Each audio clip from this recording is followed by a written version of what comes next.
2080 मसीहा डिसेम्बर 3 तारिख थिला समग्र भोपालवासी एक कालरात्रि। यही दिन भोपाल सहर में थिबा यूनियन कार्बाइड कारखाना रे होता एक लोमहर्षणकारी दुर्घटना। एठार अवस्थित यूनियन कार्बाइड कारखाना प्रस्तुत होता कीटनाशक, किंतु यांत्रिक त्रुटि एवं अवहेला जो अनेक धनजीवन क्षति होता। यह सब कीटनाशक गुड़िक प्रस्तुत होता एक रासायनिक पदार्थ मिथाइल आइसोसाइट रु, जहाँ 0 डिग्री सेल्सियस तरल अवस्था रही है, किंतु 15 डिग्री सेल्सियस गैस रे परिणत होता है एवं गैसीय अवस्था अन्य रासायनिक पदार्थ सह मिसी अत्यधिक परिमाण ताप शक्ति उत्पन्न करें।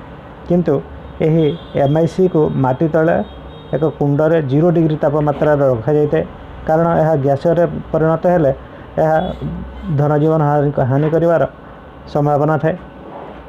तेणु यह एक माटी कुंडरे माटी तले रखी 0 डिग्री सेल्सियस रखा जाए, किंतु दुर्घटना दिन राति रे यही कुंडर शीतलीकरण प्रक्रिया काम करि नथिला, जहा फल माटी तले थिबा संग्रह गोदाम गृह रे कुंडर तापमात्रा 15 डिग्री सेल्सियस रु अधिक होई कुंड को फटे देथिला।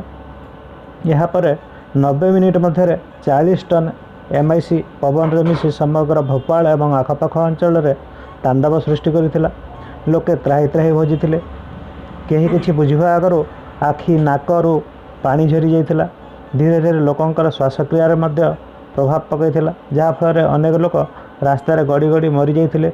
डाक्तरखाना रे भर्ती होइथिले अनेक लोक एवं हजार हजार लोकंकर धन जीवन उपर आँच आसीथिला। अनेक लोक मरी जाइथिले। दुर्घटनार प्रभाव रे 2000 रु अधिक लोक बाटघाट रे एवं रास्ता घाट रे पड़ी डाक्तरखाना रे पड़ी मरी जाइथिले। 1064 जन संपूर्ण दृष्टिशक्ति हरी सारा जीवन अंध हो जाइथिले। 2249 जन गर्भवती महिला गर्भपात होता, किंतु बेसरकारी आकलन यहाँ आहरी अधिक। एवं यही दुर्घटना पृथ्वी इतिहास नेला एक विरल दृश्य। जदिओ कंपानी लोक मानक क्षतिपूरण देला, ताहा भी समुद्र को संख्य करी। एणु भोपाल गैस ट्रेजेडी एक विरल घटना, जहाँ भारत रे एक विरल दुर्घटनार आख्या पाई।